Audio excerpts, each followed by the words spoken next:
الحمد لله رب العالمين والصلاة والسلام على أشرف الأنبياء والمرسلين أما بعد فأعوذ بالله من الشيطان الرجيم من همزه ونفخه ونفثه بسم الله الرحمن الرحيم رب اشرح لي صدري ويسر لي أمري واحلل عقدة من لساني يفقه قولي اللهم انفعنا بما علمتنا وعلمنا ما ينفعنا وزدنا علما فبشر عباد الذين يستمعون القول فيتبعون أحسنه أولئك الذين هداهم الله وأولئك هم أولو الألباب أعوذ بالله من الشيطان الرجيم بسم الله الرحمن الرحيم ومن الناس والدواب والأنعام مختلف ألوانه كذلك إنما يخشى الله من عباده العلماء إن الله عزيز غفور اور لوگوں میں سے اور چپایوں میں سے اور جانوروں میں سے مختلف الوانہ کذالک اسی طرح مختلف رنگ ہیں ان کے اسی طرح، یعنی جس طرح پچھلے اللہ نے فرمایا پچھلی آیت کریمہ میں کہ اللہ نے بادلوں سے پانی اتارا اور اس پانی سے اللہ نے مختلف پھل نکالے، باغات، اور پھلوں کے مختلف رنگ ہیں، مختلف رنگ ہیں، ظاہراً بھی پھلوں کے مختلف رنگ ہیں اور ذائقے بھی ان کے مختلف ہیں، ظاہر و باطن مختلف ہیں، مختلف رنگ ہیں پھلوں کے۔ اس طرح پھلوں کے مختلف رنگ ہیں اسی طرح پہاڑوں کے بھی مختلف رنگ ہیں، کوئی دھاری دھار ہیں، کوئی سفید ہیں، کوئی سرخ ہیں اور کوئی کالے سیاہ ہیں، مختلف رنگ ہیں پہاڑوں کے بھی، بہت سارے رنگ ہیں،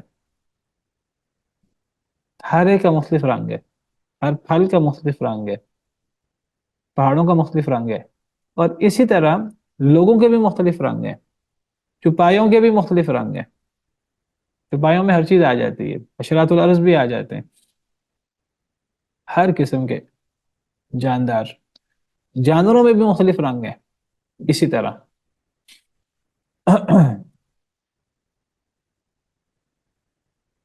تو میں ذکر کر رہا تھا کل کہ ہمارا وقت ختم ہو گیا کہ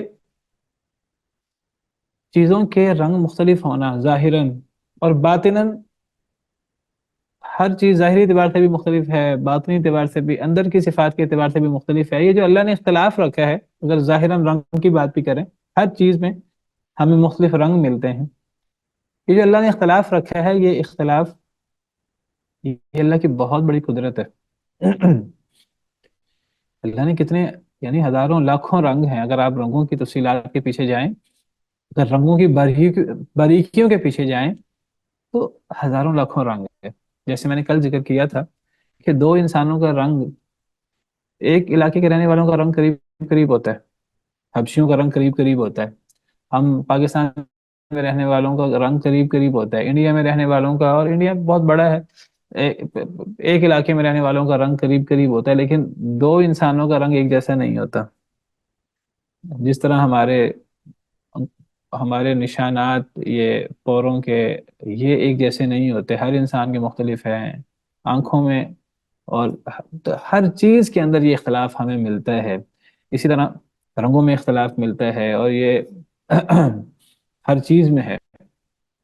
اور یہ رنگوں کی بات شروع کیسے ہوئی، میں نے وہ بھی ذکر کیا تھا کہ اس رنگوں کا تعلق بھی اللہ کی بہت بڑی قدرت ہے، اس رنگوں کا تعلق بھی پیچھے اللہ تعالیٰ نے کفار اور مسلمانوں کا ذکر کیا، آج سمجھے وہ بھی رنگ ہیں لوگوں کے، کچھ لوگ مسلمان ہیں، کچھ لوگ کافر ہیں، کچھ منافق ہیں۔ تو جس طرح ایمان کی مختلف حالتیں ہیں، ایمان و کفر کی مختلف رنگ ہیں، اسی طرح ظاہراً بھی مختلف رنگ ہیں، اور یہ رنگوں کا اختلاف ہے اللہ کی بہت بڑی قدرت ہے۔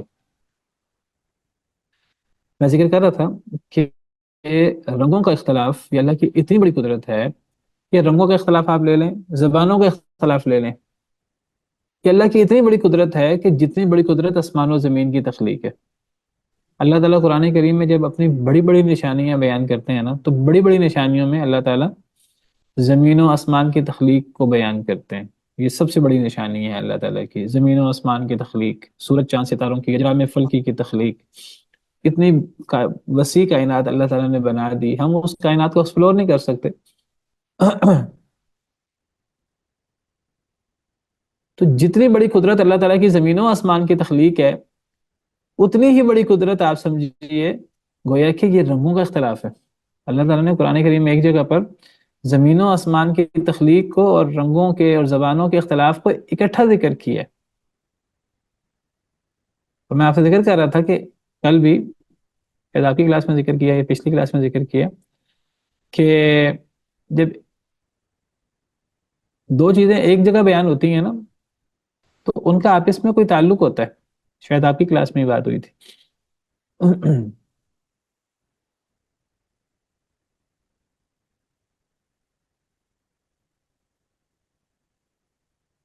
یہ دیکھیے سورہ روم کی آیت نمبر 22 ہے۔ اس سورہ روم میں یہ آیت نمبر 20 سے لے کر کئی آیات ہیں، اللہ تعالیٰ اپنی بڑی بڑی نشانیاں بیان فرما رہے ہیں۔ وَمِنْ آیَاتِهِ أَنْ خَلَقَكُم مِّن تُرَابٍ، اللہ کی بڑی بڑی نشانیوں میں سے کہ اللہ نے تمہیں مٹی سے پیدا کیا۔ اللہ کی بڑی بڑی نشانیوں میں سے کہ اللہ نے تمہارے جوڑے بنائے، نر اور مادہ کا تصور رکھا۔ اور پھر اللہ کی بڑی بڑی نشانیوں میں سے اللہ کی سب سے بڑی نشانیاں ہیں زمین و آسمان کی تخلیق۔ اب دیکھیے یہ آیت نمبر 22 جو ہے، وَمِنْ آیَاتِهِ، اور اللہ کی بڑی بڑی نشانیوں میں سے خلق السماوات والارض، تخلیق ہے آسمانوں کی اور زمین کی۔ زمین کی تخلیق یہ سب سے بڑی نشانیوں میں سے ہے اللہ تعالیٰ کی۔ وَاخْتِلَافُ أَلْسِنَتِكُمْ وَأَلْوَانِكُمْ، اور تمہاری زبانوں کا اختلاف ہے اور تمہارے رنگوں کا اختلاف ہے۔ یعنی آپ دیکھیے اس آیت کریمہ میں اللہ تعالیٰ نے گویا کہ اپنی چار بڑی بڑی نشانیاں بیان فرمائی ہیں۔ ایک آسمانوں کی تخلیق، ایک زمین کی تخلیق، زمین میں رات اور دن بھی آ جاتا ہے، رات اور دن کا آنا جانا، رات کا دن میں داخل ہونا، دن کا رات میں داخل ہونا، وغیرہ وغیرہ۔ زمین و آسمان کی تخلیق اور تمہاری زبانوں کا مختلف ہونا اور تمہارے رنگوں کا مختلف ہونا۔ چار اللہ نے نشانیاں بیان کی ہیں، اور چار نشانیاں بڑی بڑی نشانیاں ہیں، یہ اللہ کی بڑی بڑی قدرتیں ہیں۔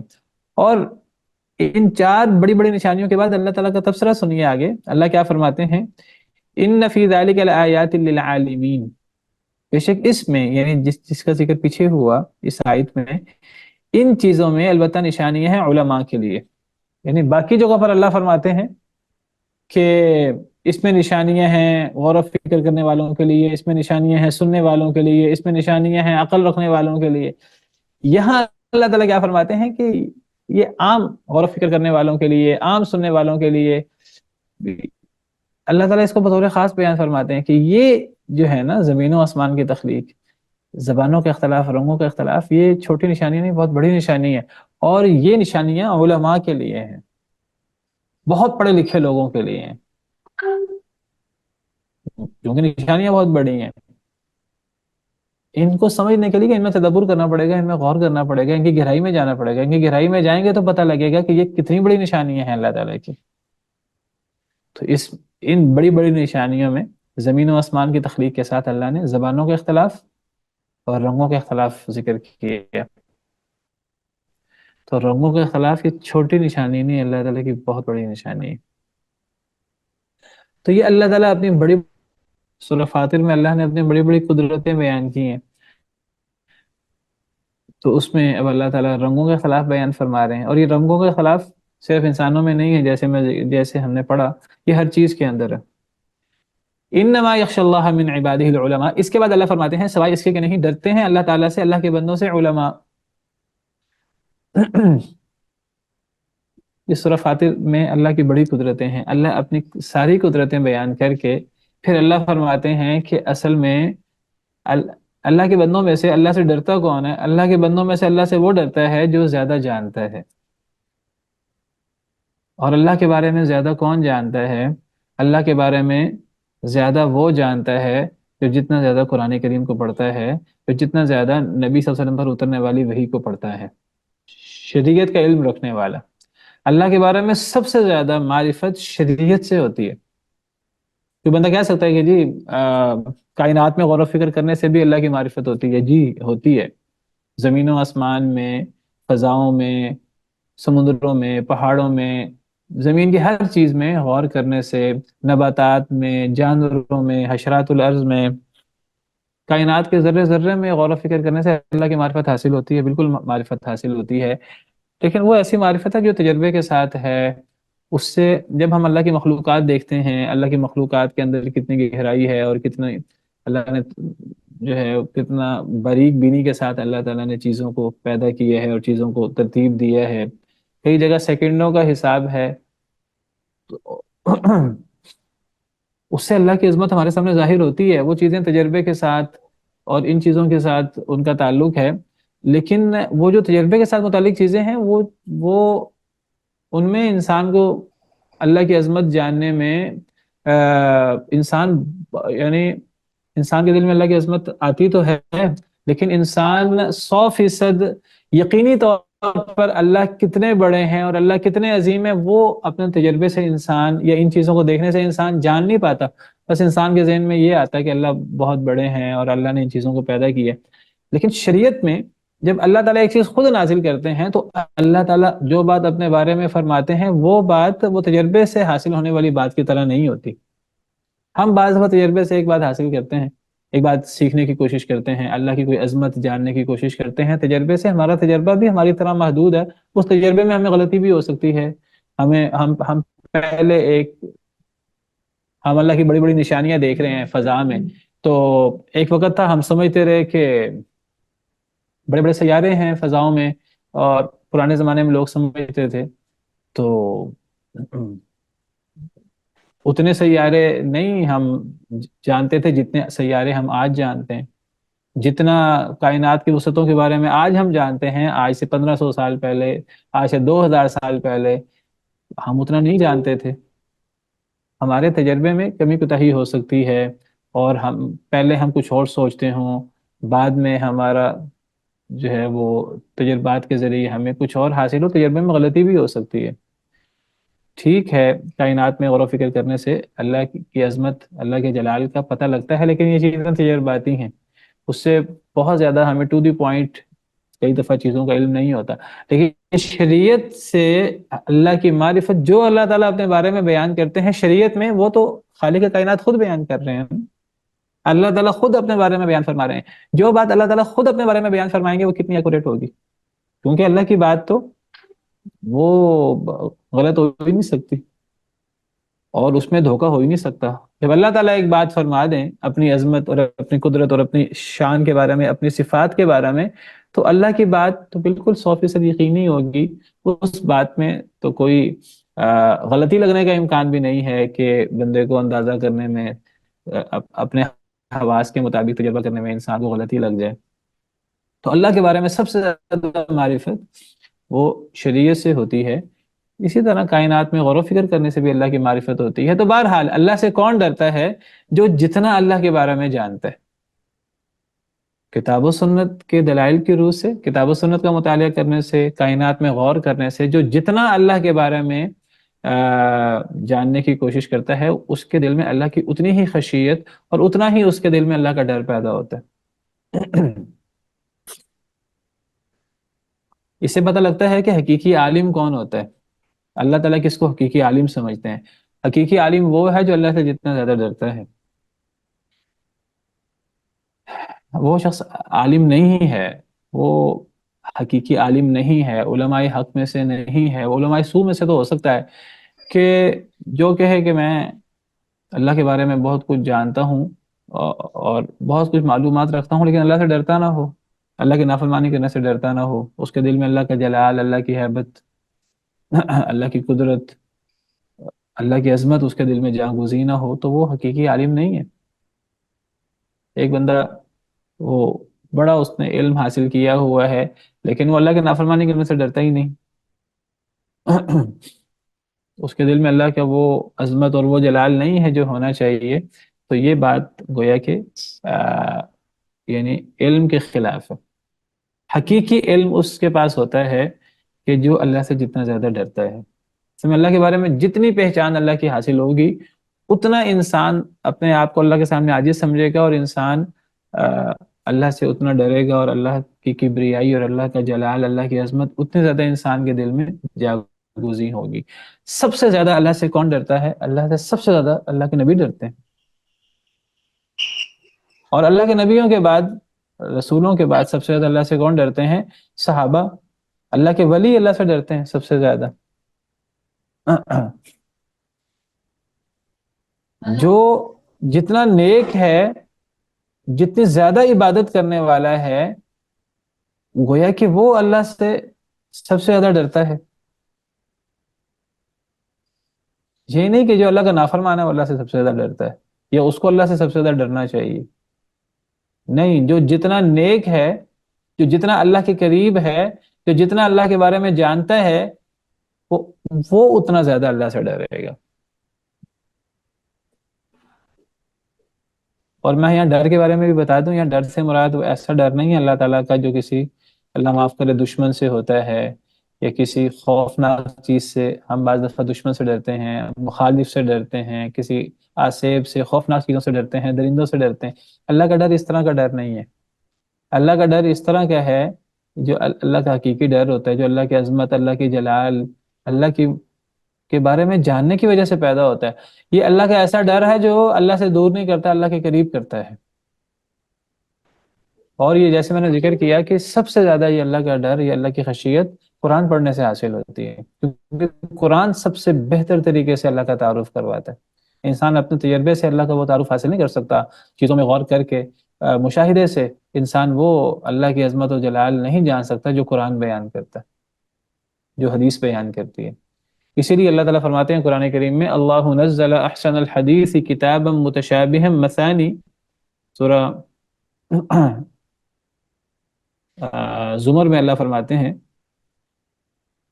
اللہ نزل احسن الحدیث، سورہ زمر آیت نمبر 23، اللہ نے نازل کیا بہترین بات کو، یہاں بہترین بات سے مراد قرآن ہے۔ اللہ نے بہترین بات کو یعنی قرآن کو نازل کیا کتابا متشابہا، وہ ایک ایسی کتاب ہے جو ملتی جلتی کتاب ہے، یعنی اس کے احکامات ملتے جلتے ہیں، کئی احکامات تکرار کے ساتھ آتے ہیں، کئی آیتیں تکرار کے ساتھ آتی ہیں، ایک جیسے احکامات، وہ توحید کے احکامات، دیگر احکام، نماز کے، زکوٰۃ کے، وہ احکامات ایک جگہ نہیں، کئی جگہ قرآن میں بکھرے ہوئے ہیں، ملتے جلتے احکامات ہیں۔ مثانی ہے، مثانیہ سے مراد بھی ملتے جلتے۔ تقشعر منہ جلود الذین یخشون ربہم، کانپ اٹھتے ہیں اس سے، یعنی اس قرآن پڑھنے سے، ان لوگوں کے چمڑے، ان لوگوں کی جلد جو ڈرتے ہیں اپنے رب سے۔ یعنی قرآن کو پڑھنے سے قرآن میں اللہ کی اتنی عظمت اور اتنا جلال بیان ہوا۔ بعض لوگ سمجھتے ہیں کہ قرآن میں اللہ تعالیٰ نے یہ بتایا ہے کہ اللہ کی عبادت کیسے کرنی ہے، اللہ کے احکامات کیا ہیں، اللہ کے اوامر کیا ہیں، اللہ کی منع کردہ چیزیں کیا ہیں۔ قرآن صرف اللہ کا ہم سے تقاضا کیا ہے، اور اللہ ہمیں کیا حکم دیتے ہیں، کن چیزوں سے روکتے ہیں، قرآن ہمیں صرف یہ بیان نہیں کرتا۔ قرآن کا بہت بڑا حصہ دینی احکامات کے علاوہ اللہ کا ہم سے کیا تقاضا ہے، ہم کیا کریں، ہم کیا نہ کریں، اس کے علاوہ قرآن کا بہت بڑا حصہ اللہ کی عظمت، اللہ کے تعارف پر مبنی ہے۔ الرحمن علم القرآن خلق الانسان علمہ البیان، هو الله الذي لا إله إلا هو عالم الغيب والشهادة الملك القدوس السلام المؤمن المهيمن العزيز الجبار المتكبر، هو الله الخالق البارئ المصور له الأسماء الحسنى يسبح له ما في السماوات والأرض هو الأول والآخر والظاهر والباطن۔ قرآن اللہ کا تعارف کرواتا ہے۔ اور یہ جو اللہ کی معرفت جو قرآن کا ایک بہت بڑا موضوع ہے، یہ ہمارے لیے کتنا ضروری ہے، اور اس میں ہم انسانوں کے لیے جو اللہ کے بندے ہیں کتنا سکون ہے اس کے اندر۔ جس بندے کو یہ چیز کا احساس ہو جائے، یعنی ایک مخلوق کے لیے اس سے بڑا احسان کیا ہوگا، اس مخلوق کو اس کے خالق کے بارے میں معلومات ملیں، اس مخلوق کو خالق کے بارے میں پتہ لگے۔ ایک تو خالق کے بارے میں پتہ لگے، ہمارا خالق کتنا بڑا ہے، کتنا عظیم ہے، وہ کتنی اس کی عظمت ہے، اور کتنا اس کا جلال ہے، اور اس کی کیا صفات ہیں، اور پھر یہ پتہ لگے مخلوقوں کہ میرا خالق مجھ سے چاہتا کیا ہے، اس نے مجھے پیدا کیوں کیا ہے۔ تو یہ دونوں قرآن کریم کے بڑے موضوعات۔ تو اللہ کی خشیت کب طاری ہوگی؟ جب قرآن کریم میں اللہ کا عظمت، اللہ کے جلال کے بارے میں یہ پڑھا جائے گا۔ اس کو جتنا ہم پڑھیں گے اتنے زیادہ اللہ کی عظمت ہمارے سامنے ہوگی۔ وَلَهُ الْكِبْرِيَاءُ فِي السَّمَاوَاتِ وَالْأَرْضِ، اللہ کے لیے کبریائی ہے آسمان و زمین میں۔ قرآن کہتا ہے وما قدر اللہ حق قدرہ، لوگوں نے اللہ کی قدر نہیں کی جیسے اللہ کی قدر کرنے کا حق ہے۔ والارض جميعا قبضته یوم القیامہ، اللہ تو اتنے عظیم ہے، ہم زمین کو کتنا بڑا سمجھتے ہیں، ہم آسمانوں کو اور اس کائنات کو کتنا وسیع سمجھتے ہیں۔ اللہ فرماتے ہیں کہ زمینیں ساری کی ساری اللہ کی مٹھی میں ہوں گی قیامت کے دن۔ والسماوات مطویات بیمینی، اور آسمان اللہ رب العالمین کے دائیں ہاتھ کے لپٹے ہوں گے۔ اللہ کی کرسی کتنی بڑی ہے، اللہ کی کرسی، یہ جتنی کائنات ہم نے تو یعنی ہم کتنے کمزور ہیں، کتنی ہم کہتے ہیں ہم نے ترقی کر لی، پتہ نہیں ہم نے کائنات کا 1% حصہ بھی ایکسپلور کیا کہ نہیں کیا، ہم نے کتنا حصہ ایکسپلور کیا کائنات کا۔ ہم تو جتنی بڑی دوربین بناتے ہیں اتنی بڑی کائنات ہمارے سامنے آ جاتی، اور یہ جتنی بڑی کائنات ہے یہ اللہ کی کرسی کے سامنے اس کی کوئی حیثیت نہیں ہے۔ اللہ کی کرسی نے آسمان و زمین کو اپنی وسعت میں لیا ہوا ہے۔ وسع کرسیہ السماوات والارض، حدیث مبارکہ میں آتا ہے کہ اللہ کی کرسی کے مقابلے میں سارے آسمان و زمین، پوری کائنات کی حیثیت ایسے جیسے چھوٹا سا چھلا ایک بہت بڑے صحرا کے اندر، ایک لک دک صحرا کے اندر چھوٹا سا چھلا ہو جو انگلی پہ پہنا جاتا ہے، یہ حیثیت ساری کائنات کی، سارے آسمان و زمین کی اللہ کی کرسی کے سامنے۔ اللہ کی کرسی کتنی بڑی ہے، اللہ کا عرش اس سے بھی بڑا ہے، اور اللہ اس عرش کا بھی رب ہے۔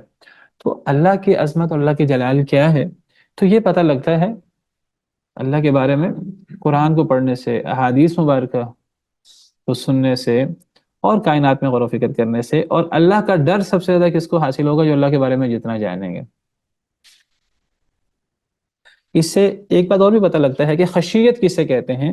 اصل میں خشیت اللہ کے بارے میں جاننے کے ساتھ خشیت حاصل ہوتی ہے۔ تو بہرحال اللہ فرماتے ہیں کہ اللہ کے بندوں میں سے سب سے زیادہ اللہ سے کون ڈرتا ہے؟ جو علماء ہیں۔ تو حقیقی عالم وہ ہوگا جو اللہ سے جتنا زیادہ ڈرے گا۔ بعض لوگ سمجھتے ہیں کہ گناہ گاروں کو اللہ سے زیادہ ڈرنا چاہیے۔ ٹھیک ہے، گناہ گاروں کو اللہ سے ڈرنا چاہیے کہ جی ہم گناہ کر رہے ہیں، اللہ تعالیٰ ہماری پکڑ نہ کر لے، ہمیں سزا نہ دے، لیکن حقیقت یہ ہے کہ سب سے زیادہ اللہ سے، جیسے میں نے ذکر کیا، اللہ کے نبی ڈرتے ہیں، پھر اللہ کے ولی ڈرتے ہیں۔ نبی صلی اللہ علیہ وسلم کے بارے میں آتا ہے، آپ نے فرمایا کہ میں تم سب سے زیادہ اللہ سے ڈرنے والا ہوں، اور تم سب سے زیادہ اللہ کے بارے میں جاننے والا ہوں، یہ بھی حدیث مبارکہ میں آتا ہے۔ تو سب سے زیادہ اللہ کے بارے میں نبی جانتے ہیں، تو سب سے زیادہ اللہ سے وہ ڈرتے ہیں۔ ان اللہ عزیز غفور، بے شک اللہ تعالیٰ بہت غالب اور بہت معاف کرنے والا ہے۔ علماء اللہ سے کیوں ڈرتے ہیں؟ کیونکہ علماء کے سامنے اللہ کی یہ عظیم صفات وہ واضح ہوتی ہیں کہ اللہ بہت غالب ہے، کوئی اللہ کی پکڑ سے بھاگ نہیں سکتا۔ لیکن اللہ تعالیٰ بہت غالب ہیں، اللہ بہت زیادہ انتقام لے سکتے ہیں، اللہ تعالیٰ ہر قسم کی سزا دے سکتے ہیں، لیکن اللہ تعالیٰ غفور بھی ہیں۔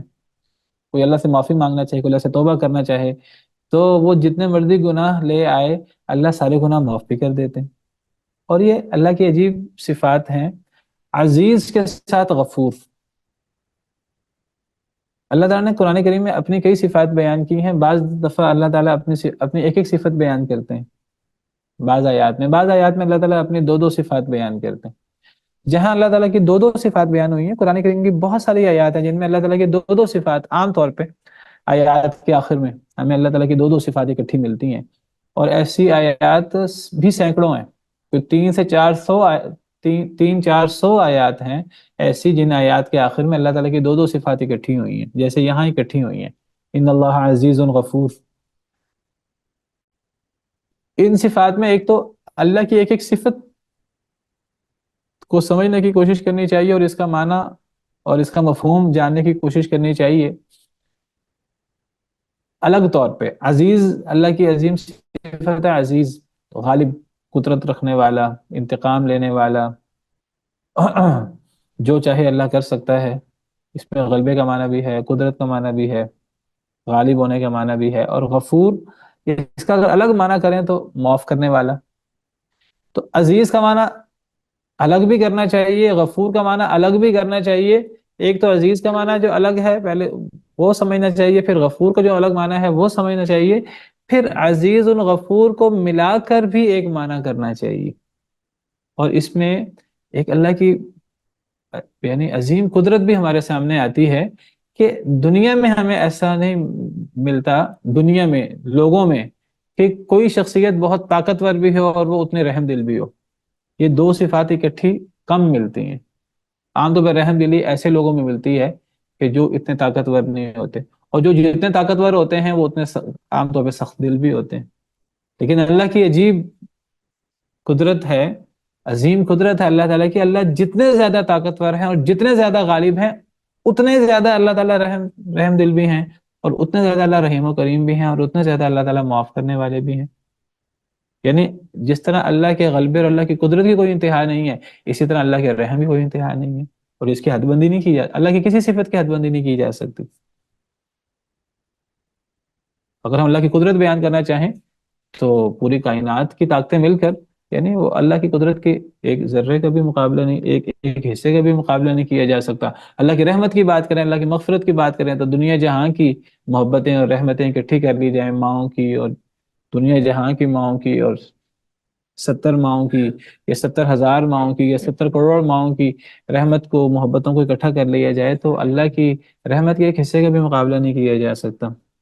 اللہ کی غلبے کی بھی کوئی انتہا نہیں ہے، اور اللہ کی رحمت کی بھی کوئی انتہا نہیں ہے، اور اللہ جتنے غالب ہیں اللہ اتنے معاف کرنے والے ہیں، اور اللہ کی رحمت اللہ کے غصے پر حاوی بھی ہے۔ ان رحمتی تغلیب و غضبی، حدیث مبارکہ میں ہے، اللہ تعالیٰ فرماتے ہیں کہ میری رحمت میرے غصے پر حاوی ہے۔ اور اللہ تعالیٰ قرآن میں فرماتے ہیں کتب ربکم علی نفسہ الرحمہ، تمہارے رب نے اپنے نفس کے اوپر رحمت کو لازم کر دیا۔ تو اللہ جتنے غالب ہیں اتنے اللہ تعالیٰ معاف بھی کرنے والے ہیں۔ اور یہ جو صفات ہیں عام طور پر، یہ ان صفات کا جمع ہونا ایک شخصیت میں بڑا، ہمیں انسانوں میں، مخلوق میں بڑا مشکل ہمیں محسوس ہوتا ہے، لیکن اللہ رب العالمین میں یہ ایسی صفات اکٹھی ہیں۔ ایک جگہ نہیں، قرآن کریم میں کئی جگہ پر اللہ نے ان صفات کو اکٹھا کیا ہے۔ جیسے سورہ شعراء میں اللہ تعالیٰ، سورہ شعراء میں بار بار اس میں تکرار ہوتا ہے ان فی ذلک لآیہ وما کان اکثرهم مؤمنین وان ربک لہو العزیز الرحیم۔ یہاں عزیز غفور ہے، اللہ بہت غالب، بہت معاف کرنے والے ہیں، وہاں العزیز الرحیم، اللہ بہت غالب اور بہت رحم کرنے والے ہیں۔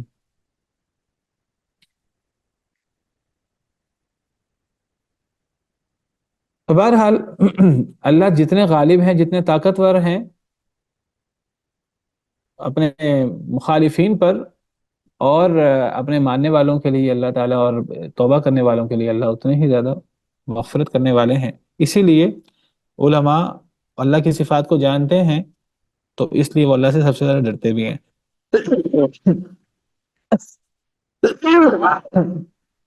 ان الذين يتلون كتاب الله واقاموا الصلاة وانفقوا مما رزقناهم سرا وعلانية يرجون تجارة لن تبور۔ بے شک وہ لوگ جو تلاوت کرتے ہیں اللہ کی کتاب کی،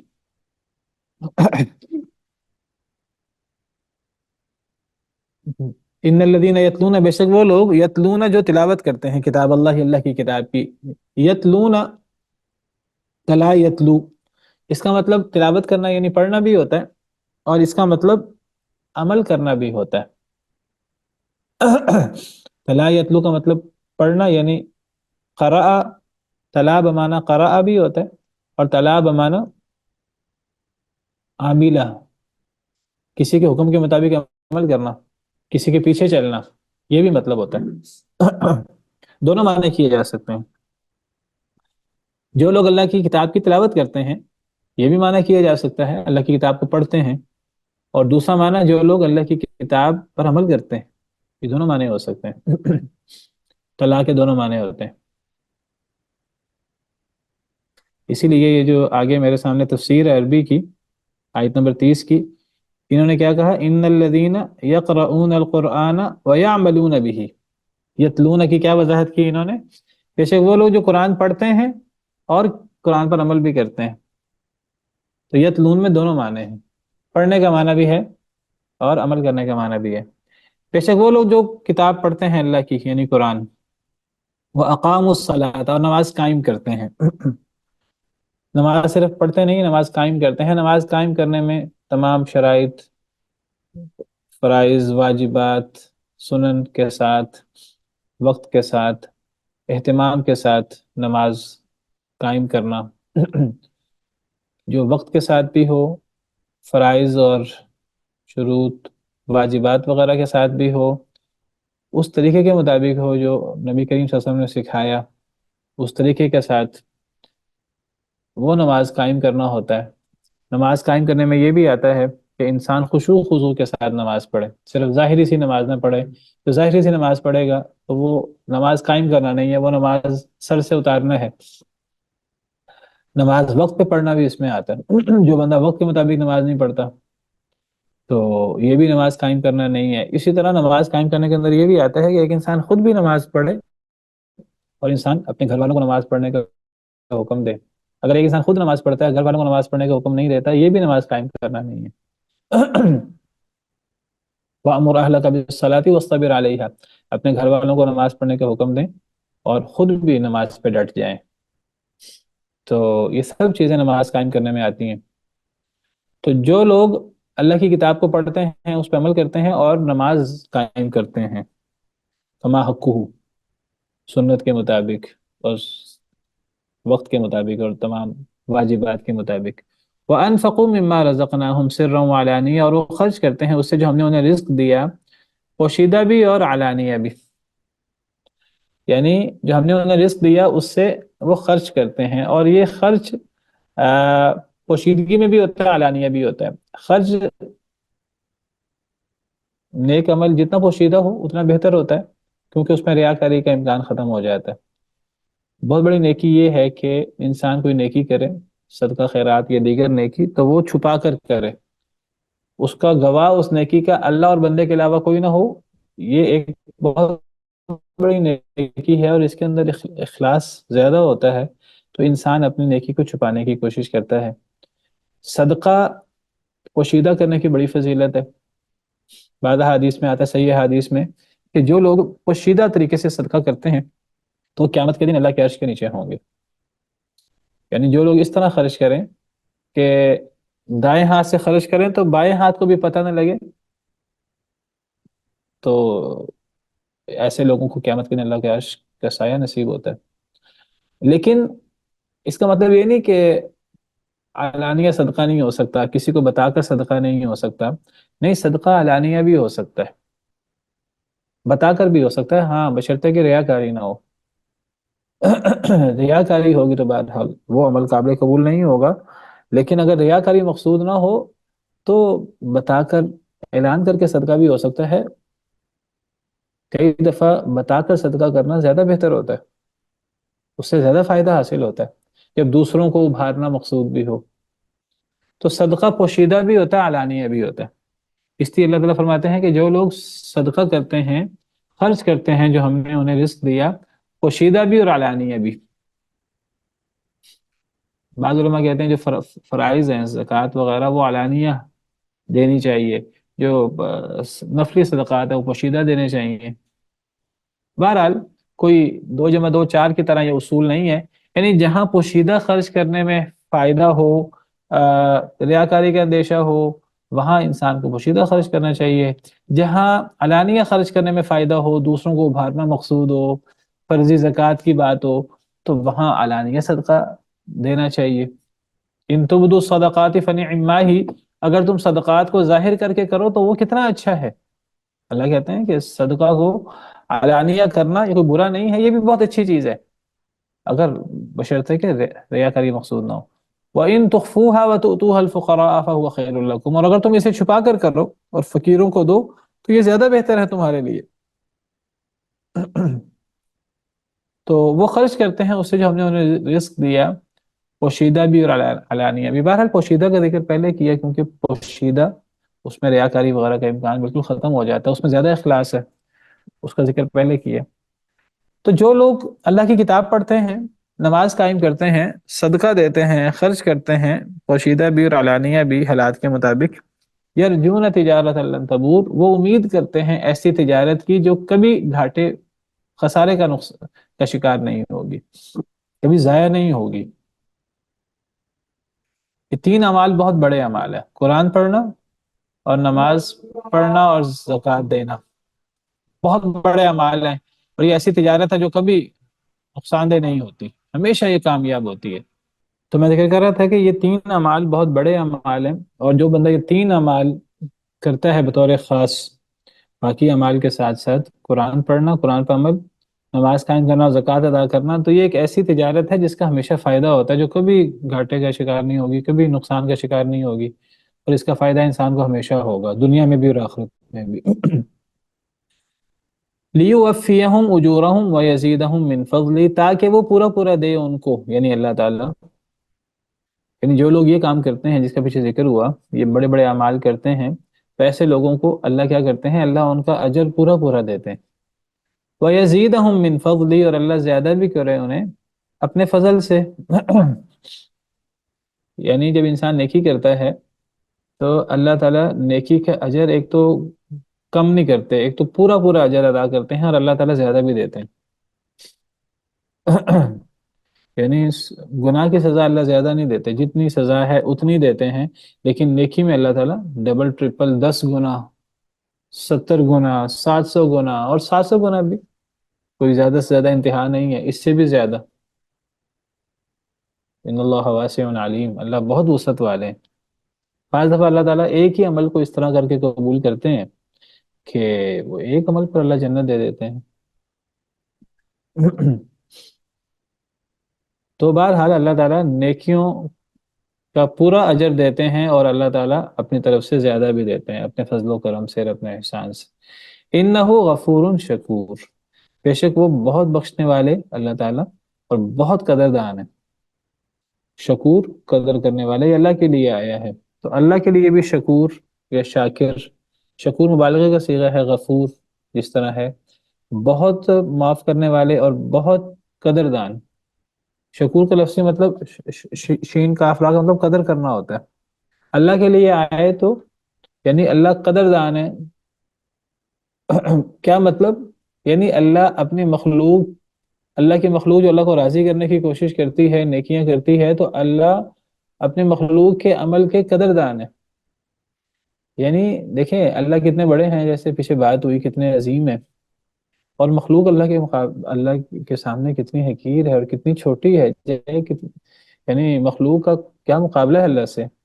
اور جسامت کے اعتبار سے دیکھیں تو کوئی مقابلہ کسی قسم کا ہے ہی نہیں۔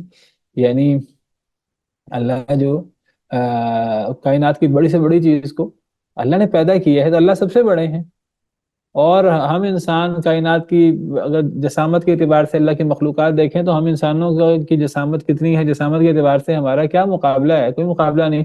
یہ زمین جو ہے جس میں ہم سارے انسان رہتے ہیں، بستے ہیں، زندہ یا فوت شدہ بھی اسی زمین کے اندر، تو یہ زمین اللہ کی بڑی بڑی مخلوقات کے مقابلے میں ذرے کی حیثیت نہیں رکھتی، نقطے کی حیثیت نہیں رکھتی۔ کبھی آپ کائنات کی وسعت دیکھیں، اور کائنات کی وسعت کی جو تصاویر وغیرہ شیئر ہوتی ہیں، تو زمین کی کیا حیثیت ہے، تو زمین کے اندر انسان کی جسامت دیکھیے۔ لیکن جب اللہ تعالیٰ انسان کے اعمال کی قدر کرتے ہیں تو اللہ تعالیٰ پھر دیکھیے، پھر انسان کا اللہ کتنا مقام بلند کر دیتے ہیں۔ پھر اللہ تعالیٰ نیک لوگوں کا تذکرہ کرتے ہیں، باقاعدہ اللہ حکم دیتے ہیں کہ ان نیک لوگوں کا تذکرہ کیا جائے۔ وَاذْكُرْ فِي الْكِتَابِ إِبْرَاهِيمَ وَاذْكُرْ فِي الْكِتَابِ مُوسَىٰ وَاذْكُرْ فِي الْكِتَابِ مَرْيَمَ وَاذْكُرْ فِي الْكِتَابِ اسماعیل۔ اللہ تعریف کرتے ہیں ایسے لوگوں کی، اللہ بعد والوں کو بتاتے ہیں۔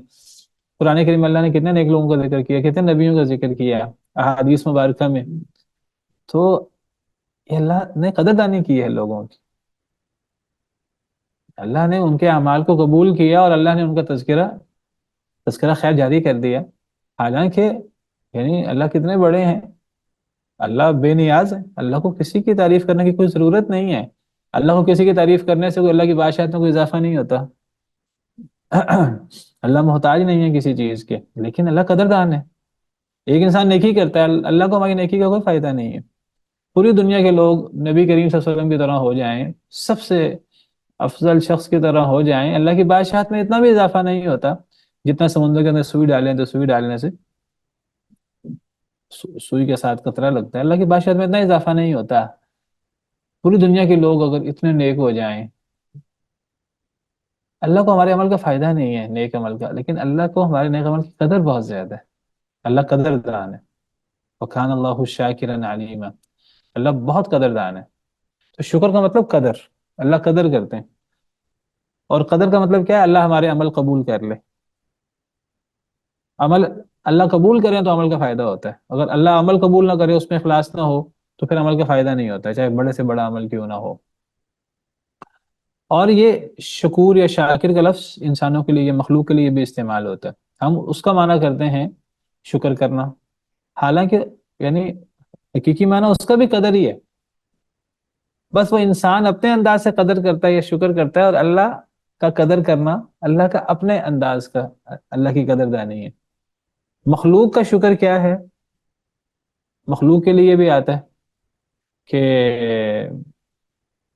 اعملوا آل داود شکرا، اے داود علیہ السلام کی شکر والا عمل کرو، شکر کرو۔ انسان کو بھی حکم ہے انسان شکر کرے، فاذکرونی اذکرکم واشکروا لی، تو میرا ذکر کرو میں تمہارا ذکر کروں گا، تم میرا شکر کرو۔ اللہ ہم سے تقاضا کرتے ہیں مخلوق سے۔ تو مخلوق کا شکر کیا ہے؟ اگر لغوی معنی میں ہم کہیں کہ مخلوق کی کیا قدردانی ہے، مخلوق کیا قدردانی کر سکتی ہے؟ مخلوق اس معنی میں قدردانی کر سکتی ہے کہ اللہ کے مجھ پر یہ احسانات ہیں، میں اللہ کے احسانات کی قدر کیسے کر سکتا ہوں؟ یہ ہے ہمارا شکر۔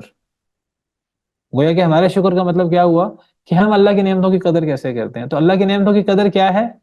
کہ ہم جواب میں الحمدللہ کہیں، اللہ کا ذکر کریں، ہم جواب میں اللہ کی عبادت کریں، اللہ کی باتیں مانیں، اللہ کے دین پر عمل کریں۔ تو زبان سے شکر کریں اور عمل سے شکر کریں، تو دین پر عمل کرنا یہ ہے شکر مخلوق کے لیے۔ مخلوق کی قدر کیا ہے؟ قدردانی کیا ہے؟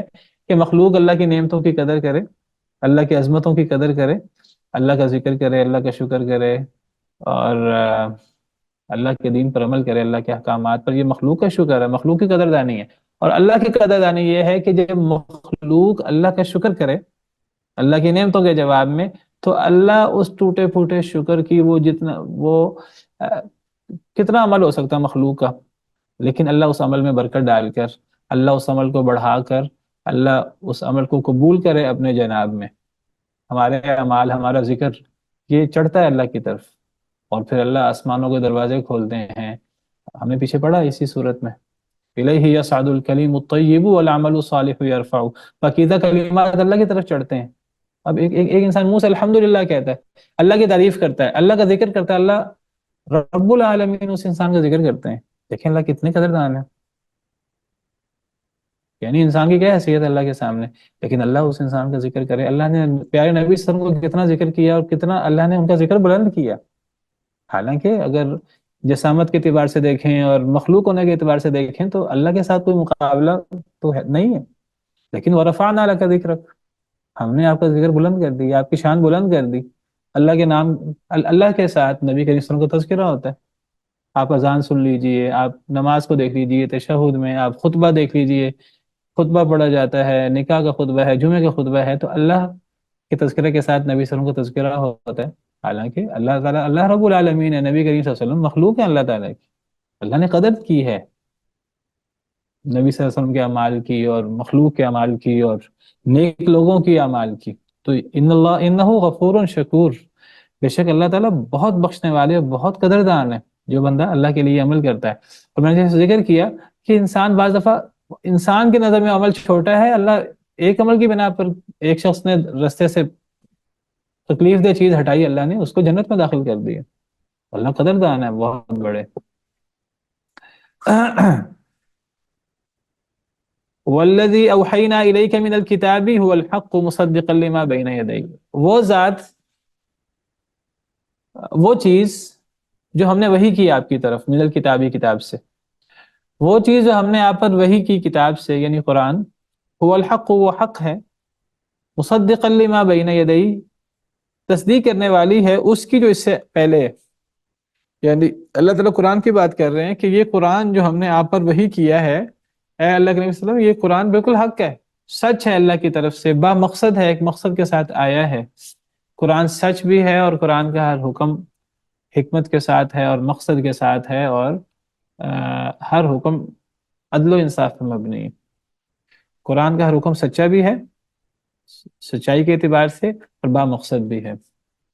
ظلم زیادتی نہیں ہے اس کے اندر، بے انصافی نہیں ہے اس کے اندر. اور قرآن تصدیق بھی کرنے والا ہے پچھلی کتابوں کی، یعنی تورات انجیل کی. ان اللہ بعبادہ لخبیر بصیر، بے شک اللہ تعالیٰ اپنے بندوں کے ساتھ البتہ بہت خبردار، بہت دیکھنے والے ہیں. اللہ اپنے بندوں کو دیکھتے بھی ہیں، اور اللہ تعالیٰ بندوں کے ایک ایک عمل سے پوری طرح باخبر بھی ہیں. اور اسی لیے اللہ تعالیٰ انسان کو انسان کے اعمال کے مطابق بدلہ دیتے ہیں. اچھا عمل ہو تو بہت اچھا بدلہ دیتے ہیں، برا عمل ہو تو اللہ تعالیٰ پکڑ بھی کر سکتے ہیں. اللہ تعالیٰ ایک ایک عمل کو دیکھ رہے ہیں، اللہ ایک ایک چیز سے خبردار ہیں. صرف ظاہری چیزیں نہیں، دل میں آنے والے خیالات سے بھی اللہ باخبر ہے. ہماری سازشوں سے بھی اللہ معاف کرے، اللہ باخبر ہے، جتنی چھپا کر کی جائیں. ثم اورثنا الکتاب الذین اصطفینا من عبادنا، پھر ہم نے وارث بنایا اس کتاب کا، یعنی قرآن کا، الذین، ان لوگوں کو، اصطفینا من عبادنا، جنہیں ہم نے چن لیا اپنے بندوں میں سے. ہم نے اس کتاب کا وارث کس کو بنایا؟ یعنی قرآن کا، جس کا ذکر پیچھے ہوا، جس کا ذکر ان الذین یتلون کتاب اللہ، یہ قرآن کا تذکرہ چل رہا ہے، قرآن کے فضائل بیان ہو رہے ہیں. تو یہ کتاب ہم نے نازل کی، قرآن، اور یہ کتاب پچھلی کتابوں کی تصدیق بھی کرتی ہے، اور یہ کتاب سچی بھی ہے اور بامقصد بھی ہے. اور یہ جو کتاب اللہ نے نازل کی، اللہ فرماتے ہیں اس کتاب کا ہم نے وارث بنایا کنہیں؟ ان لوگوں کو جنہیں ہم نے چن لیا اپنے بندوں میں سے. کیا مراد ہے جنہیں ہم نے اپنے بندوں میں سے چن لیا؟ ہم نے انہیں کتاب کا وارث بنایا، اس سے مراد پوری امت محمدیہ علیہ صاحبہ الصلاۃ والسلام ہے. گویا کہ یہ امت اللہ کی چنی ہوئی امت ہے. اس سے اس امت کی فضیلت کا پتہ لگتا ہے. قرآن کا وارث کون ہے؟ اللہ کے چنے ہوئے بندے ہیں، یعنی یہ امت. اور یہ امت اللہ کی چنی ہوئی ہے. یہ بالکل اس طرح کی آیت ہے جیسے اللہ فرماتے ہیں وَكَذَلِكَ جَعَلْنَاكُمْ أُمَّةً وَسَطًا، ہم نے تمہیں بہترین امت بنایا ہے. اللہ فرماتے ہیں كُنْتُمْ خَيْرَ أُمَّةٍ، تم بہترین امت ہو. تو یہ امت افضل ترین امت ہے. اللہ نے اس افضل امت کو قرآن کا وارث بنایا ہے. فَمِنْهُمْ ظَالِمٌ لِنَفْسِهِ، بس ان میں کچھ ایسے لوگ ہیں جو اپنے آپ پہ ظلم کرنے والے ہیں. وَمِنْهُمْ مُقْتَصِد، کچھ ایسے لوگ ہیں جو درمیانے ہیں. وَمِنْهُمْ سَابِقٌ بِالْخَيْرَاتِ، اور کچھ ایسے ہیں جو نیکیوں میں سبقت لے جانے والے ہیں بِإِذْنِ اللَّهِ، اللہ کی اجازت سے. ذَلِكَ هُوَ الْفَضْلُ الْكَبِيرُ، یہ بہت بڑا اللہ کا فضل ہے. اس امت میں تین طرح کے لوگ ہیں. ایک وہ لوگ ہیں جو اپنے آپ پہ ظلم کرنے والے ہیں. ظلم کرنے سے مراد یہاں شرک کرنے والے نہیں مراد، یہاں مراد ایسے لوگ ہیں جو ہیں تو موحد، نیک عمل بھی کرتے ہیں، لیکن ساتھ ان سے کچھ زیادتی بھی ہو جاتی ہے، گناہ بھی ہو جاتے ہیں، کبیرہ گناہ بھی ہو جاتے ہیں. بعض درمیانے ہیں اور بعض نیکیوں میں سبقت لے جانے والے ہیں. میں اس آیت کریمہ کی وضاحت انشاءاللہ کل کروں گا، وقت ہو گیا ہے، اسی پر بس کرتے ہیں. اس آیت کریمہ کی وضاحت انشاءاللہ کل ہو جائے گی. سبحان ربک رب العزت عما یصفون وسلام علی المرسلین والحمد للہ رب العالمین.